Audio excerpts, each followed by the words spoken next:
Welcome to Tea Time, a podcast about all things public education from the Texas Education Agency. Welcome back to another episode of Tea Time. We're joined today by Stacy Eberwine, a family and consumer science teacher at Vista Ridge High School in the Leander ISD, and Sylvia Brooks, a junior in her instructional practices course. They are part of their district's Grow Your Own teaching program, and we're here today to talk all about it.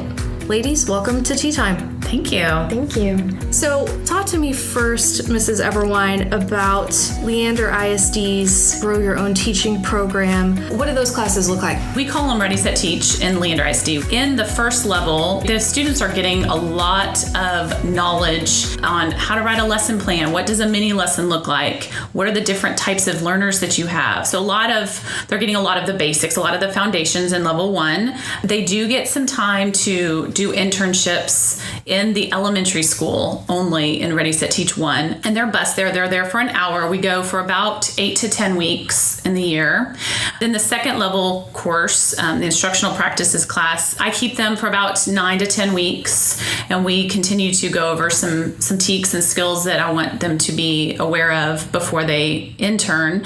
And then they go into the classroom after that. They're about to start on Monday, actually, their internships for the remainder of the year. I really try hard to make everything authentic for the students in that I let them choose whatever. If they want to be a coach, then do a lesson over something, a teak that has to do with coaching. If they want to teach special education, if they want to teach art, music, whatever they want to do, I want it to be what they're passionate about. So Ready, Set, Teach 2, or the instructional practices, they're going to start their internships in whatever they're interested in. Sylvia, talk to me about what led you into Mrs. Eberwine's classes in the first place and what your passion is. I have always loved being around kids and helping them learn. For example, I have 2 younger sisters that I pretty much helped teach all my life, and my mom is a first grade teacher.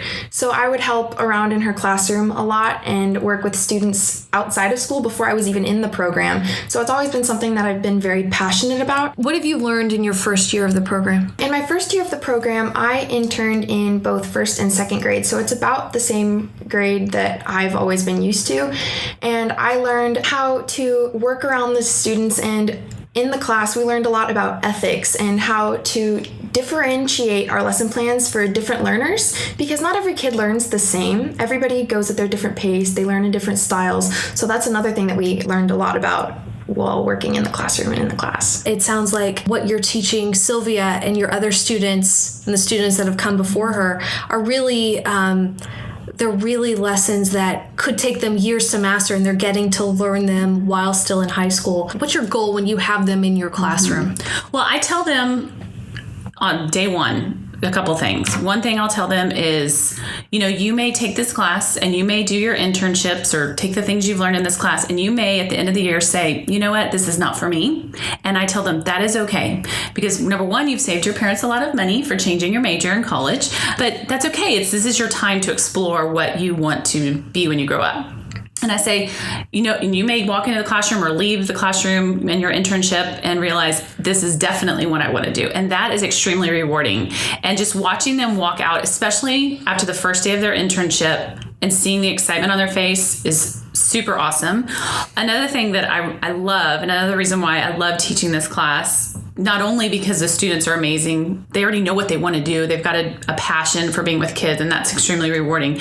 But I love to see the growth in their teaching skills, really. They'll teach a lesson. And my level 1 students are about to start doing that. And to see the improvement from their first lesson. Sylvia just did a lesson to my Ready, Set, Teach 1, my first level students, a couple weeks ago. And it's like she's been teaching for 10 years. I mean, she was amazing.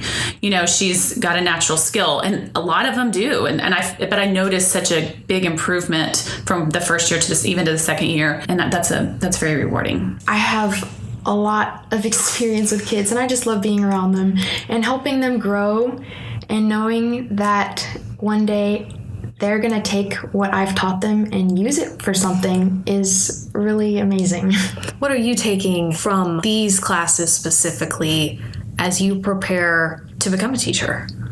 I'm learning about all the things that a teacher needs to run a classroom. For example, I've learned how to write a lesson plan. I've learned how to be comfortable up in front of the students and engage them and assess them and teach all of them in different ways. We even taught in an ICAP classroom for special needs kids, so we have experience working with all different types of children, and getting comfortable in that environment, I feel, is very helpful.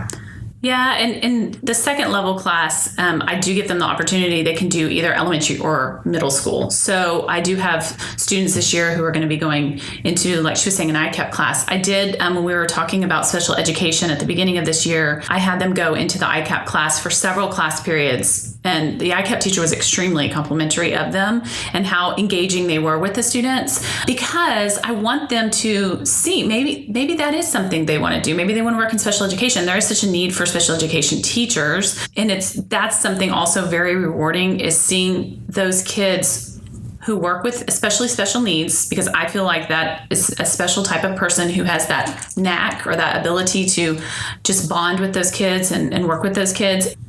If you were to talk to students at another district, educators in another district who didn't have a program like this established or in place, what's the benefit for each of you of having your Grow Your Own teaching program established at your campus and in your district? I know Leander ISD is extremely supportive of this program, so much so that they came and talked to our instructional practice students last year to just let them know that they are adding to their application to be a teacher in the district a checkbox that if you took one of our Ready, Set, Teach programs, that you're guaranteed an interview. So, and I tell them, I know that's not a guaranteed job, but with a stack of, resumes and applications, that's huge. And so they asked me for a list of any students I had that were currently in college, to let them know, to give them the names, because they want those students back, because they have seen the success in the programs with those particular students who have come back already to the district and are teaching here already. It sets you up for success in teaching. I feel like it gives you all of the basic knowledge that you need in order to become a teacher, and it really helps just set up your future career in teaching. Thank you both again so much for joining us at Tea Time. Again, we've been here with Stacy Eberwine, a family and consumer science teacher, and Sylvia Brooks, a junior in her instructional practices course at Vista Ridge High School in the Leander ISD. They are part of their district's Grow Your Own teaching program. If you missed our Grow Your Own podcast from a few weeks ago, you'll find that on our website at tea.texas.gov/podcast. Just as a reminder, TEA is offering grants for the Grow Your Own teaching program. Those grant applications are on our website and are open until November 13th. Ladies, thank you again for joining us. Thank you. Thank you. For more on this and other public education issues, visit our website at tea.texas.gov. For more Tea Time episodes, visit tea.texas.gov/podcast or look for us where you download your other podcasts. Join us again soon for another episode of Tea Time, a podcast from the Texas Education Agency.